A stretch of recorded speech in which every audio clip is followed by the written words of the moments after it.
beauty is truth, truth beauty. That is all you need know on earth and all you need to know. I think that's a very profound quote, to be honest. I have to admit, like, I think there's something about the nature of beauty which is just so important. And that reminds me of something Dostoevsky wrote, which is beauty will save the world. And perhaps the beauty in both situations are a bit different, but I'd like to just hear your thoughts about, like, what do you think Keats is trying to say here?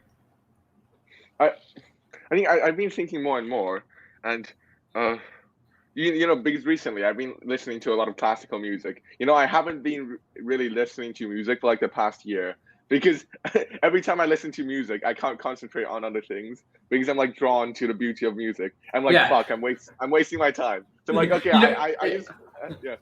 You know, when you listen to classical music and then you have the temptation to start conducting and then swaying and then, exactly, right? Like I was trying to, like, my mom was like, oh, what music do you listen to? I was like, oh, I listen to some like classical music. And she's like, no, that's very good. It's good for studying. I'm like, no, it isn't. Like literally you're like immersed in the music so much.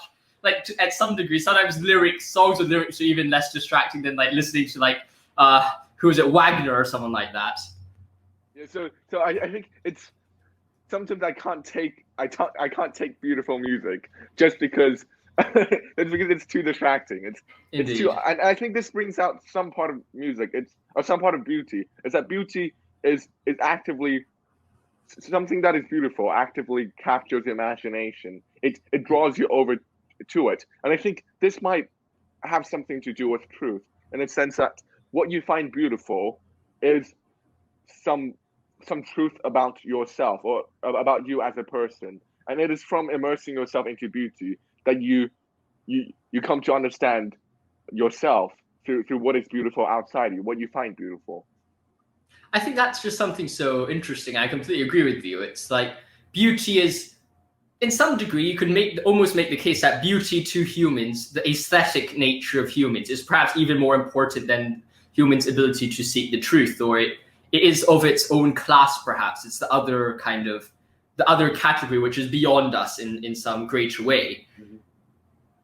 Yeah, because actually Plato, the early Plato, thought that the highest form is the form of the beautiful. And it was later on, I think after the execution of Socrates, and he got into political philosophy, that he's changed the form of the beautiful into the form of the good. But we can almost say that Western philosophy begun with the problem of beauty, and I think it is through the beautiful, or the beautiful is necessarily something that is slightly perplexing, something that we haven't really made sense of yet, and it is this wonder towards what is beautiful outside of us that I think provokes thinking.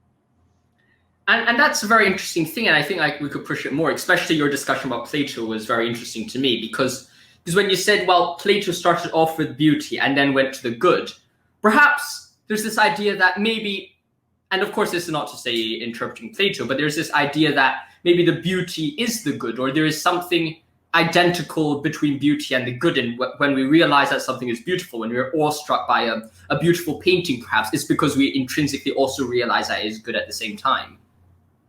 Yeah, I think so. Or I think drawing on what we discussed last time, I think it is the beautiful that takes us into the realm of the ethical. I've been reading a bit of Sa'd recently, and then he tries to find this kind of beauty in like very, very gory scenes and just very, very obscene, very terrible sort of sexual violence. And then because I'm always thinking about this quote from Lacan, that is, Sa'd is the truth of Kant. And Sa'd is the truth of Kant because Sa'd tries to pursue this kind of torturous violence to its end and find a kind of, I guess, unconditional beauty in it.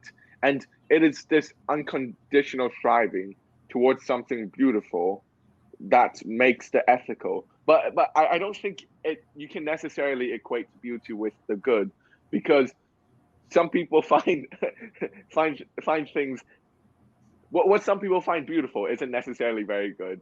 I completely agree with you with that, and especially, and a good example of that might be the rise of young influencers on social media, where people like, where you see all these simps like looking at them, and like old men like looking at these young people, and of course, And of course, they are very beautiful. Like, I'm not going to say that these people are not beautiful. Like, they are genuinely very beautiful. But it's just, sometimes it brings out something which is impure. And perhaps impure is a better word than not good here, because I think if it's like a pure, it's a bit of a different situation though. But of course, I think there's some tending where beauty is good, like intrinsically good, but has the great potential to derive great evil. Because I think that's what we see in the Iliad, right? You see Paris first having the choice between Aphrodite. Was it Aphrodite, Hera, and Athena or something like that? And then chooses Aphrodite because Aphrodite is like beauty and then lust. So he chooses that instead of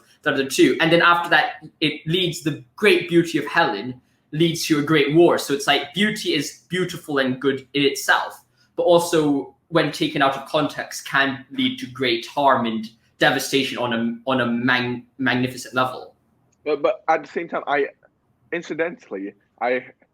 just read a poem by Sappho like 2 days ago, which talked exactly about this Paris Helen situation. And Sappho was not lamenting or not saying that Helen did anything wrong. Instead, she's saying, well, Helen really did something that is truly ethical. I forgot the exact quote, but she said something like, well, this is the power of love to sort of to get away from anything, irregardless of practical circumstances. And this is something that we have to strive for, even if there's all these, even if like 10,000 people die. Yeah, I think that's very interesting. And I think that this is perhaps the remaining element of the myth within us. Like, you can see that from the past till now, we've slowly been losing the power or the importance of narrative, or like the importance of a story. And it's quite a sad thing, because, you know, in the past you'll have the biblical stories. In Greece you'll have Iliad or Oedipus or all these other stories. We had significant influence on these stories and these tragic heroes to some degree, but then now we're slowly losing this understanding, and in some ways we might be losing that beauty and that moral guidance of the transcendent, or understanding existentialism, which I think is very interesting. It's like all these stories are responses to existentialism or thrownness, and that's quite an interesting way to look at them.